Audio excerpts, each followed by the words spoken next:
Baik, Assalamualaikum warahmatullahi wabarakatuh, kawan-kawan semua.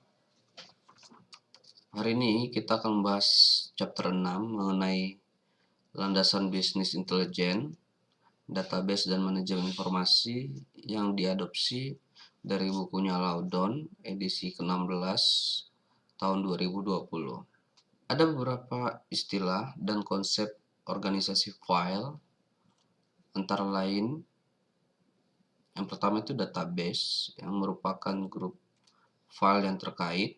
Ada file, grup record dengan tipe yang sama. Record, kelompok bidang yang terkait. Field, kelompok karakter sebagai kata atau angka. Entitas, orang, tempat penyimpanan data. Yang terakhir adalah atribut, setiap karakteristik atau kualitas yang menggambarkan entitas. Nah, di sini adalah hierarki data. Di sini teman-teman bisa melihat hubungan antara organisasi file. Nah, beberapa masalah yang terjadi di lingkungan file tradisional adalah file dikelola secara terpisah oleh departemen-departemen yang berbeda dalam suatu perusahaan. Hal ini akan menjadi permasalahan karena file tersebut tidak dikelola secara terpusat. Efek yang terjadi adalah yang pertama, ada redundansi dan data inkonsisten. Redundansi merupakan adanya duplikasi data dalam beberapa file data yang sama disimpan di dalam lebih dari satu lokasi. Redundansi data terjadi karena ada kelompok yang berbeda di dalam suatu organisasi mendapatkan data yang sama secara independen dan menyimpannya secara independen juga. Redundansi data menghabiskan tempat penyimpanan data dan menimbulkan inkonsisten data. Dalam arti, atribut yang sama mungkin nilainya yang berbeda. Yang kedua adalah ketergantungan program data.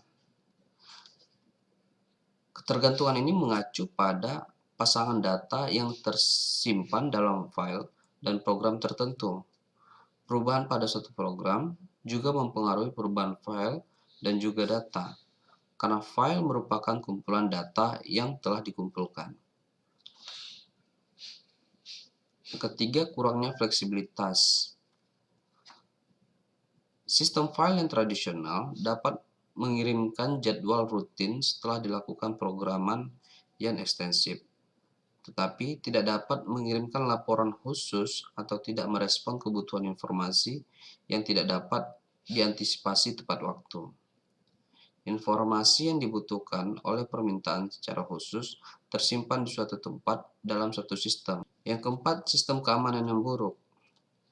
Lingkungan file tradisional memiliki sedikit atau tidak ada kontrol keamanan yang membatasi siapa yang menerima data atau bagaimana menggunakannya. Dan yang terakhir adalah kurangnya berbagi atau ketersediaan data. Masalah ini sering terjadi di lingkungan file tradisional yang tidak memiliki kemampuan untuk berbagi data dan membuatnya tersedia di seluruh organisasi. Selanjutnya adalah sistem manajemen berbasis data atau yang sering disingkat sebagai DBMS. Kunci untuk membangun database yang efektif dan efisien adalah dengan melibatkan seluruh organisasi sebanyak mungkin.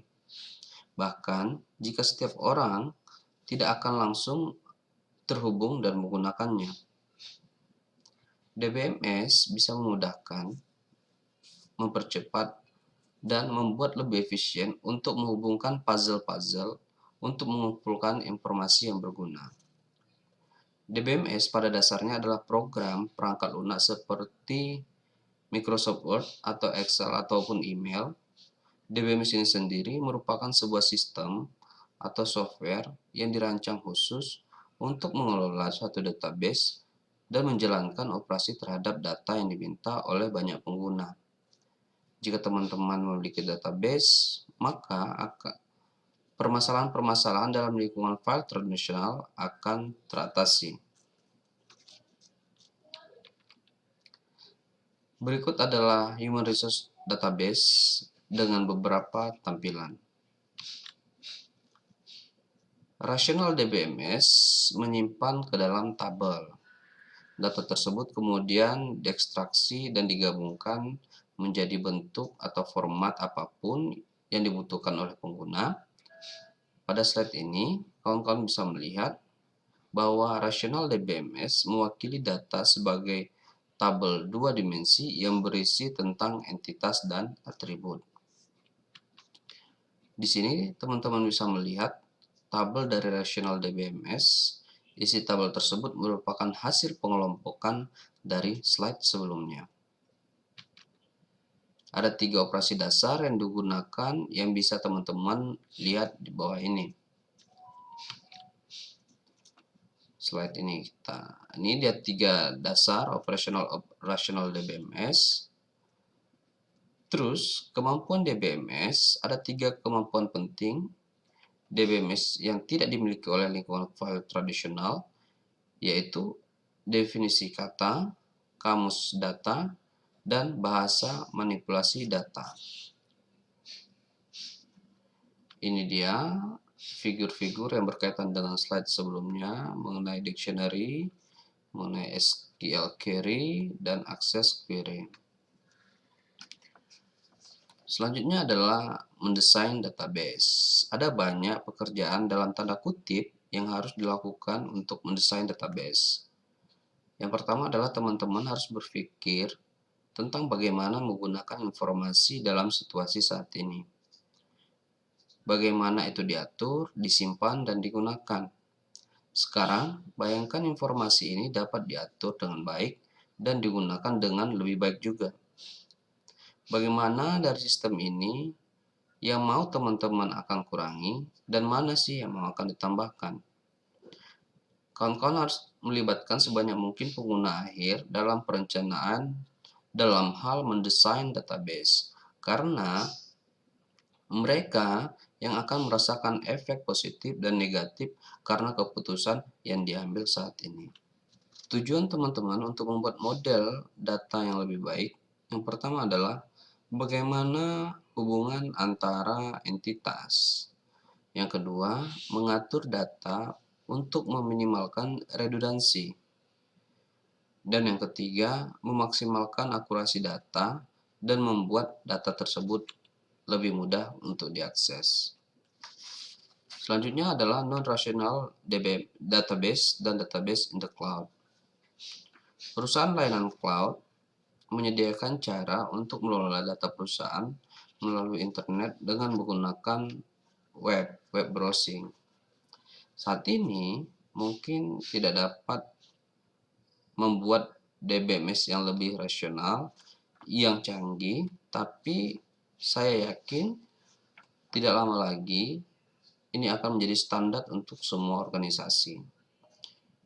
Small business dan menengah bisa mendapatkan keuntungan dari penggunaan database berbasis cloud dengan tidak harus ada pemeliharaan infrastruktur teknologi informasi. Blockchain merupakan sistem database yang memiliki karakter data identik yang disimpan di banyak tempat. Teknologi ini berguna saat transaksi dibuat dan diproses di dalam jaringan komputer. Menggunakan teknologi blockchain jauh lebih sederhana dan lebih murah. Ada beberapa keuntungan dari jaringan blockchain. Yang pertama itu mengurangi biaya verifikasi pengguna, mengurangi biaya validasi transaksi, dan yang ketiga itu mengurangi risiko penyimpanan dan pemrosesan informasi transaksi.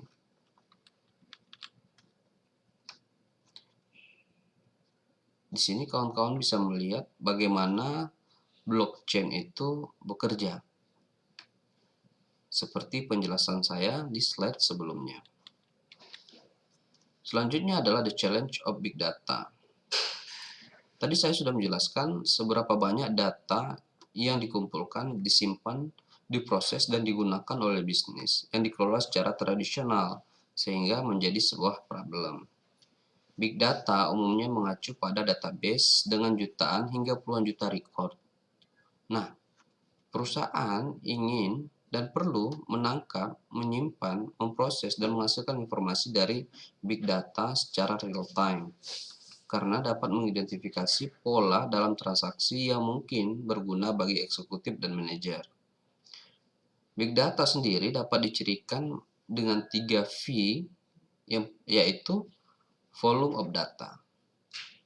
Selanjutnya adalah variety atau ragam data, dan yang ketiga adalah velocity, kecepatan di mana data harus diproses.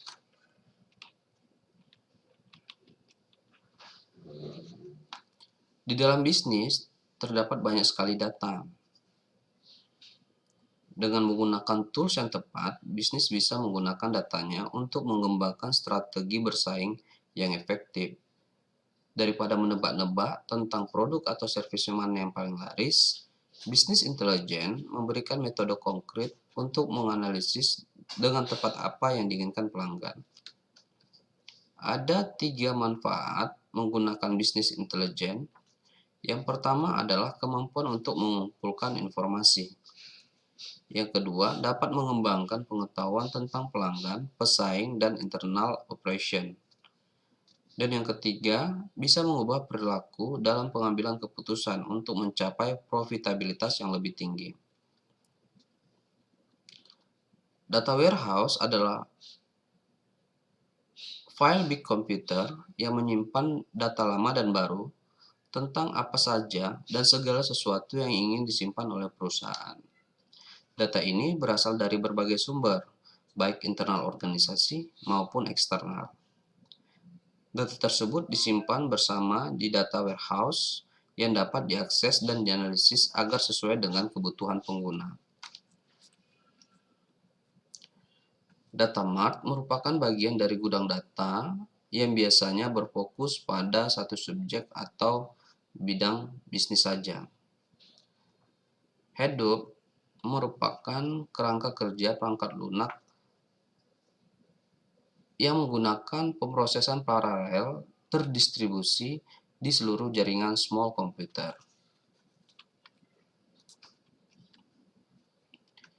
Nah, biasanya DBMS ini mengandalkan penyimpanan berbasis disk.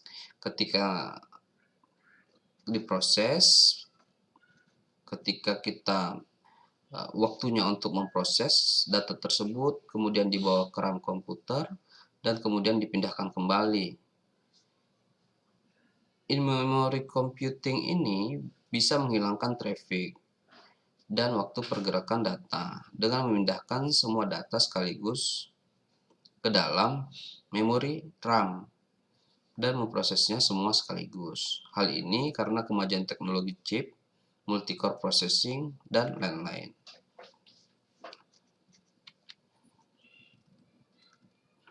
Ini adalah interactive session yang akan kita bahas nanti.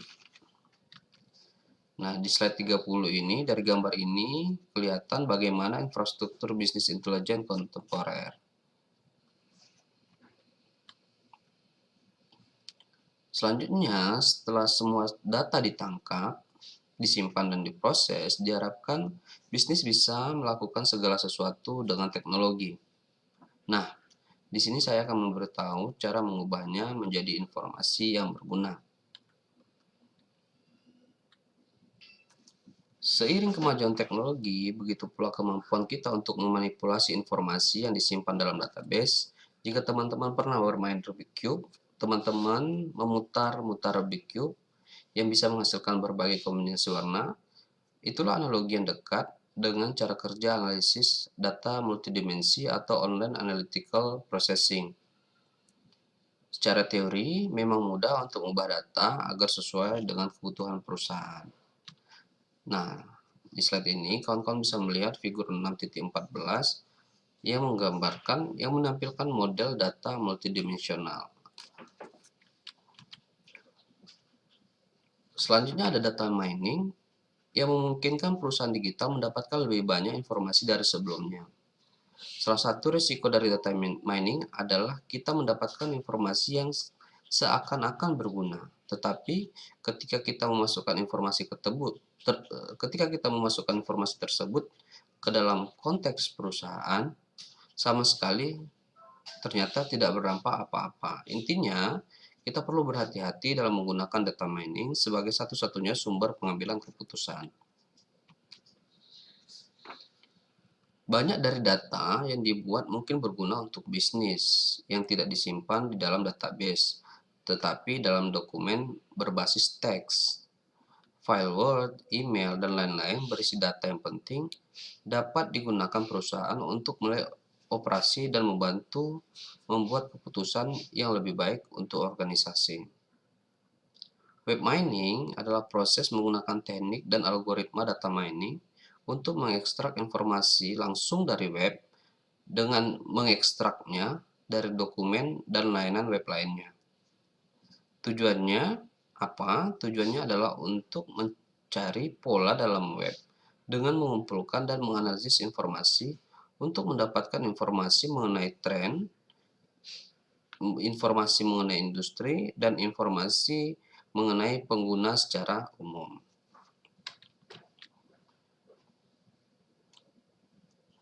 Banyak perusahaan menggunakan web untuk membuat beberapa database internal yang tersedia untuk pelanggan ataupun mitra perusahaan. Ada beberapa keuntungan menggunakan web untuk mengakses database. Antara lain adalah kemudahan menggunakan software yang berbasis browser. Interface web membutuhkan lebih sedikit atau tidak ada perubahan pada database, dan tidak mahal ketika menambahkan interface web ke dalam sistem. Berikut adalah gambar mengenai menghubungkan internal database ke web. Ada banyak cara untuk memanipulasi database sehingga organisasi dapat menghemat uang dan tetap memiliki informasi yang berguna. Dengan peningkatan teknologi, perusahaan tidak harus terus-menerus memulai dari awal, tetapi dapat memadukan yang lama dengan yang baru ketika perusahaan ingin upgrade sistem. Web adalah sarana yang sempurna untuk database dan lebih murah daripada membangun sistem lainnya.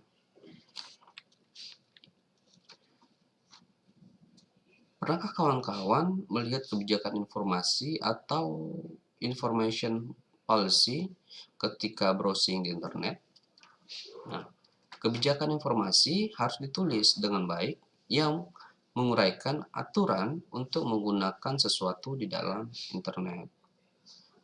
Untuk administrasi data, bertanggung jawab dalam hal yang pertama itu mengembangkan kebijakan informasi, yang kedua merencanakan data, yang ketiga mengawasi desain logic database, yang keempat membangun data dictionary, yang kelima memantau penggunaan data oleh teknisi dan non-teknisi. Nah, tata kelola ini menjelaskan pentingnya membuat kebijakan dan proses untuk menggunakan data dalam organisasi.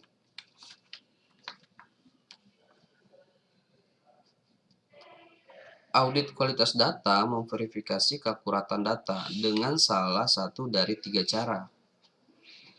Yang pertama adalah survei seluruh data. Yang kedua, sampel survei dari seluruh data. Dan yang ketiga adalah survei end user,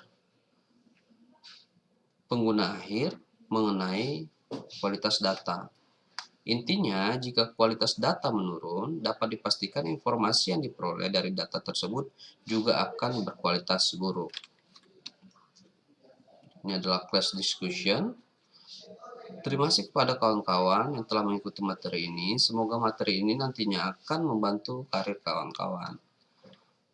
Sekian dari saya. Assalamualaikum warahmatullahi wabarakatuh.